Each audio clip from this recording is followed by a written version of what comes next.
We begin with the biggest story in India, electoral bonds. After all the delays, all the legal tussles and all the political fights, the data is out.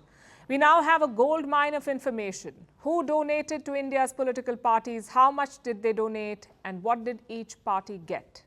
All this information is now in the public domain.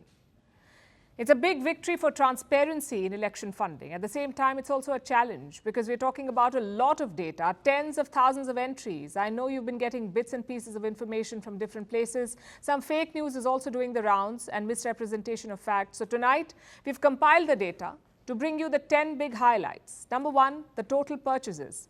The data covers a specific time period, from April 2019 to February 2024, that's around 5 years. In this period, more than 22,000 bonds were purchased, some by companies, some by individuals. Put together, there were 1,260 donors, more than 1,200 donors. And how much money did they give? More than 12,000 crore Indian rupees. That's about 1.5 billion US dollars. The top 20 donors are all companies. Together, they donated around 6,000 crores. In other words, 20 donors gave half of all the money, which brings us to highlight number two. Who was the biggest donor? A company called Future Gaming and Hotel Services. It is based in Tamil Nadu's Coimbatore. It is headed by this man, Santiago Martin, aka Lottery King. He started this company back in 1991. Today, it has a foothold in 13 Indian states. And what does this company do? Conduct lotteries. Martin has a huge network of buyers and sellers. Guess how much he donated via poll bonds? More than 1,300 crore rupees, which is 150 million US dollars. Next is highlight number three. The second biggest donor on the list, Megha Engineering and Infrastructures. It's an unlisted company based in Hyderabad. It makes tunnels and railway infrastructure. You may know some of their projects, like the Zojila tunnel in Kashmir. And how much did they donate? 966 crore rupees, or $116 million. Now, this company is also involved in India's first bullet train. They're making a station in Mumbai.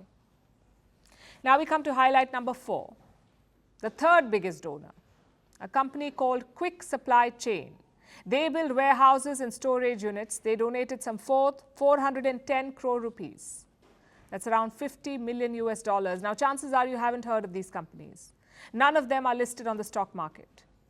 But the top 10 does have a few familiar names.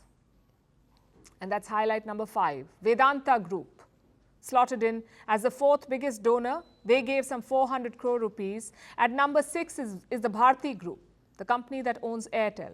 They donated around 224 crore rupees. Another familiar name is Keventer, a food company based in Kolkata. They donated using 3 different subsidiaries. And the total? A whopping 670 crore rupees, Keventers. All the big names of India Inc. are also on this list. ITC, Mahindra, DLF, PVR, the Birlas, Bajaj, SpiceJet, Indigo, Ultratech Cements, all of them have bought electoral bonds. Next is highlight number 6. An apparent trend in the donations. Many of these companies were being pursued by central agencies like the CBI and the Enforcement Directorate.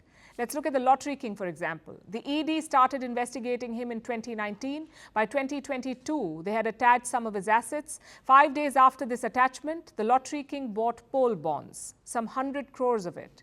So there is a link, or is there a link, between the probe and the donation? We'll get to that in a bit. For now, highlight number 7. How much money did the ruling BJP get? Data shows around 6,000 crores, which is 47% of all donations. The BJP was by far the biggest beneficiary. Highlight number 8. How much money did the opposition get? Leading this list is the TMC, the Trinamool Congress that rules the state of West Bengal. They got 1,600 crore rupees. The TMC, 1,600 crore rupees. Behind the TMC is the Congress Party, the main opposition party in India. They got some 1,400 crore rupees.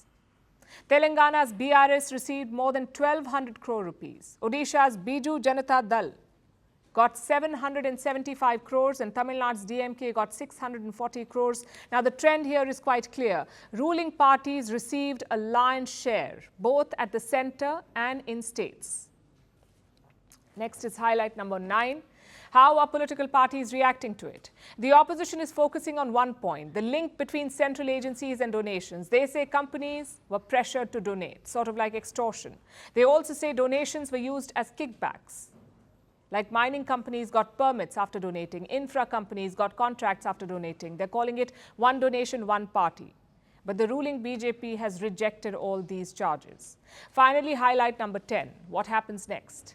Well, these bonds also have a unique identification number. It links the donor to the party. And that number has not been released yet. But the Supreme Court wants it published. They've issued a notice to the State Bank of India. And that number will trigger more controversy because it's the missing link in this whole case.